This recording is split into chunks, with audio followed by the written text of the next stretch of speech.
Good morning viewers! Ngayon, ang isi-share ko naman sa inyo ay kung paano ko nakuha ang birth certificate ng lolo ko. At hindi ko na nga ito patatagalin, no? Ang first step is pumunta sa website ng PSA para magpa-appointment. At ang link ay makikita nyo sa description.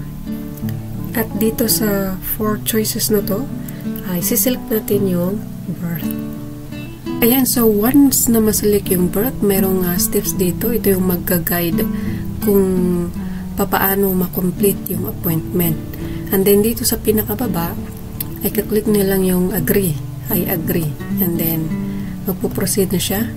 And then, yun, basahin nyo lang. Then, next.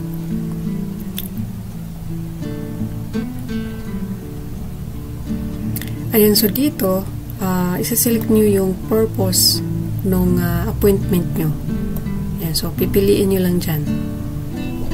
And then next. And then region. Sample NCR. And then next. And then kung saang outlet na malapit sa inyo. Then next. Ayan, so dito sa page na to, yung information na ilalagay dito is information nung kukuha. So, halimbawa, ako yung kumuha sa birth certificate ng lolo ko. So, dapat yung information ko yung ilalagay dito. So, halimbawa, sample lang naman to, no? Pero make sure na pag kayo na yung gumawa, yung email address at saka yung mobile number is active.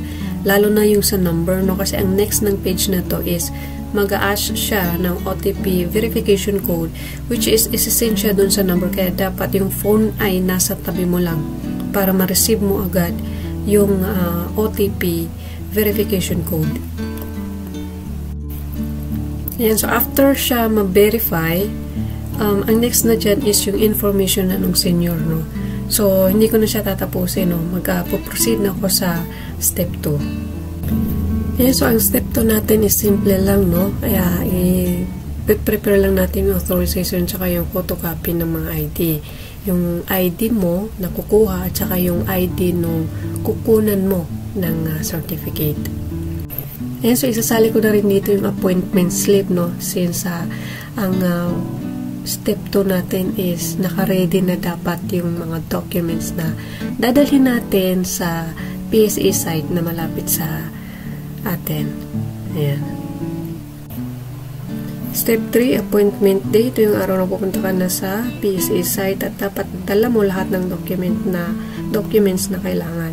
So, yung form na nakikita nyo sa screen, no, pasensya na kung malabo, pero ganyan yung filled up ko doon sa site kung saan ilalagay dyan yung information ng kukunan nyo ng birth certificate. Halimbawa, kinunan ko yung lolo ko, nilagay ko dyan yung full name niya, birthday, and then sa baba niya, yung mahalaga, no? Kasi kailangan pala, alam mo din yung full name ng parents niya. Okay, again, kailangan alam mo yung full name ng parents niya. So, ilalagay mo siya doon. Otherwise, pag hindi ka nag-provide, hindi mo lalagyan, pababalikin ka nila. Kasi kailangan daw nila yung information na yan before kanila papasukin. Disclaimer lang, no, itong sinishare ko is based sa experience ko. So, yun yung hindi ko masabi kung sa ibang site is ina-allowed nila na yung name lang ng halimbawa senior is i-accept nila para sa pag-request ng birth certificate. So, step 4, payment and releasing. After approve yung mga requirements mo, complete yung mga information na kailangan nila, yan. So, magbabayad ka na, and then, mag-aantay ka ng tawag, tatawagin yung pangalan mo para sa releasing. And then, yun na yun. Tapos na. So, magkano nga ba yung binayad ko nung ako? So, ang bayad nun is 155 pesos. Okay? 155 pesos yung bayad nung birth certificate. Ayan. Ayan, at salamat po sa panunood. Kung nagustuhan nyo yung video, please i-share nyo sa iba para malaman nila. Tapos, pa-like and subscribe po pa-comment po kung meron kayong mga gustong katanungan na pwede kong masagot. Like, halimbawa, yung senior is no read, no write, or anong tawag ito? Illiterate. Yan. So, paano nga ba kukunin yung birth certificate ng isang senior na illiterate? So, isa sa pwede mong gawin is siyempre, kailangan kasama mo siya doon sa site. Isasama mo talaga siya. So, what if hindi mo siya pwedeng isama?